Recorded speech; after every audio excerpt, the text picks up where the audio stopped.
ओम श्री भगवत वासुदेवाय नमः। राधे राधे। जय श्रीमन नारायण। आज हम सुनेंगे पुरुषोत्तम मास या अधिक मास महात्म कथा अध्याय 7। तो चलिए कथा को शुरू करते हैं और मन में पुरुषोत्तम जी का नाम का स्मरण करते हुए कथा को सुनते हैं। सूत जी बोले, हे तपोधन, आप लोगों ने जो प्रश्न किया है वही प्रश्न नारद ने नारायण से किया था। सो नारायण ने जो उत्तर दिया वही मैं आप लोगों को भी कहता हूँ। नारद जी बोले, विष्णु ने अधिक मास का अपार दुख निवेदन करके जब मौन धारण किया तब हे बद्रीपते पुरुषोत्तम ने क्या किया, सो इस समय मैं आपसे कहता हूँ। श्री नारायण बोले, हे वत्स गोकुलनाथ, श्री कृष्ण ने विष्णु के प्रति जो कहा वह अत्यंत गुप्त है, परंतु भक्त अस्तित्व सेवक दर भंग रहित अधिकार पुरुष का कहना चाहिए। अतः मैं सब कुछ तुम्हें सुनाता हूँ। यह आख्यात स कीर्ति पुण्य यश सुपुत्र का दाता, राजा को वंश में करने वाला है और दरिद्रता का नाश करने वाला है, एवं बड़े पुण्यों से सुनने को मिलता है। जिस प्रकार इसको सुने उसी प्रकार अनन्य भक्तों को भी सुनाए। यह कर्मों में भी करना चाहिए। श्री पुरुषोत्तम बोले, हे विष्णु, आपने बड़ा अच्छा किया जो मूलमास को यहाँ लेकर आए हो।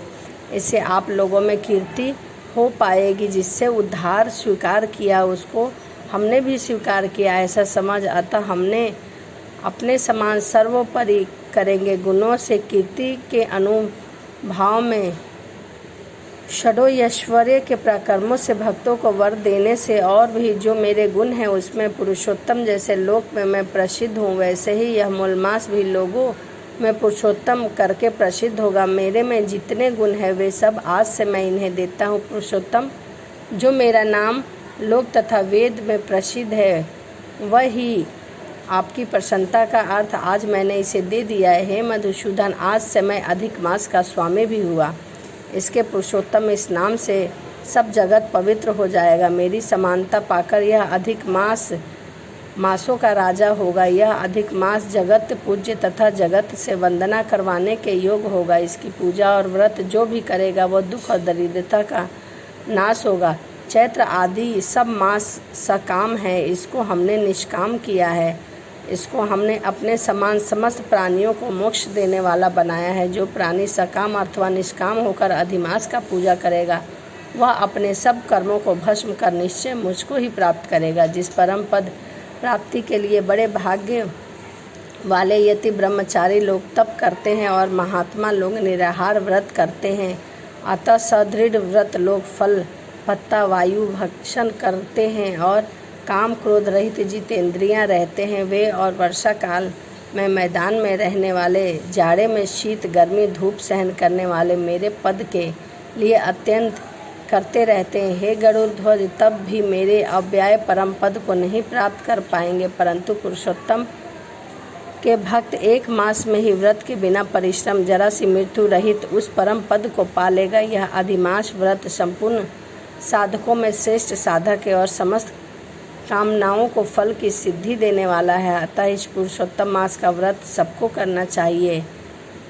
हल में खेत से बोए हुए बीज जैसे करोड़ों गुना बढ़ता है, वैसे ही पुरुषोत्तम मास में किया हुआ पुण्य करोड़ों गुना अधिक होता है। कोई चतुर्मास से आदि यज्ञ करने से स्वर्ग में जाते हैं, वह भी लोगों को भोगकर पृथ्वी पर आते हैं, परंतु जो पुरुष आदर से विधि पूर्वक अधिमास का व्रत करता है वह अपने समस्त कुल का उद्धार कर मेरे में मिल जाता है। इसमें कोई संशय नहीं है। मुझे प्राप्त होकर प्राणी पुनः जन्म मृत्यु भय से युक्त एवं आदि व्याधि और जरा सा ग्रस्त संसार में फिर नहीं आता, जहाँ पाकर फिर पतन नहीं होता, सो मेरा परम धाम है।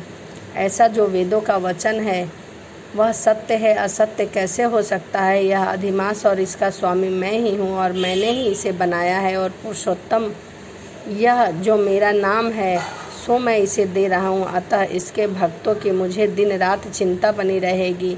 इसके भक्तों को मनोकामनाओं को मुझे ही पूर्ण करना पड़ेगा। कभी कभी मेरे भक्तों का अपराध भी गणना में आ सकता है, परंतु पुरुषोत्तम मास के भक्तों का अपराध कभी भी गणना में नहीं आएगा। हे विष्णु, मेरी आराधना से मेरे भक्तों को आराधना करना मुझे प्रिय है। मेरे भक्तों का कामना पूर्ण करने में मुझे कभी देर नहीं होती, किंतु मेरे मास में जो भक्त उनकी कामना पूर्ण करके मुझे कभी भी विलंब नहीं होता। मेरे मास में जो भक्त मेरे अत्यंत प्रिय हैं, जो मनुष्य इस अधिक मास में जप दान आदि करते हैं, वह महामूर्ख और पुण्य कर्म रहित प्राणी स्नान भी नहीं करते, देवता तीर्थ द्विजों से द्वेष करते हैं, दुष्ट अभागी और दूसरों के भाग्य जीवन चलने वाले होते हैं। जिस प्रकार खरगोश के सींग कदापि नहीं होते, वैसे ही अधिमास में स्नान आदि न करने वाले को स्वपन में भी सुख प्राप्त होता है। जो मूर्ख मेरे प्रिय मलमास का निरादर करते हैं और मलमास के धर्म आचरण नहीं करते,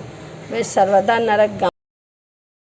प्रति तीसरे वर्ष पुरुषोत्तम मास प्राप्त होने पर जो प्राणी धर्म नहीं करते, वह कुंभी पाक नरक में गिरते हैं और इस लोक में दुख रूप अग्नि में बैठे स्त्री पुरुष पुत्र आदि को उत्पन्न बड़े भारी दुखों को भोगते हैं। जिन प्राणियों को यह मेरा पुण्यात्म पुरुषोत्तम मास अज्ञान से व्यतीत हो जाए, वो प्राणी कैसे सुखों को नहीं भोग सकते हैं। जो भाग्यशालिनी स्त्रियां सौभाग्य और पुत्र सुख चाहने की इच्छा से अधिमास में स्नान दान पूजा आदि करते हैं, उन्हें सौभाग्य संपूर्ण संपत्ति और पुत्र आदि अधिमास में प्राप्त होता है। जिनका यह मेरे नाम वाला पुरुषोत्तम मास अनादि से रहित बीत जाता है, उनके अनुकूल मैं नहीं रहता और न उन्हें पति सुख प्राप्त होता है। भाई पुत्र धन और सुख तो स्वपन में भी दुर्लभ है। अतः विशेष करके सब प्राणियों को अधिमास में स्नान पूजा जप आदि का विशेष करके शक्ति के अनुसार दान अवश्य करना चाहिए।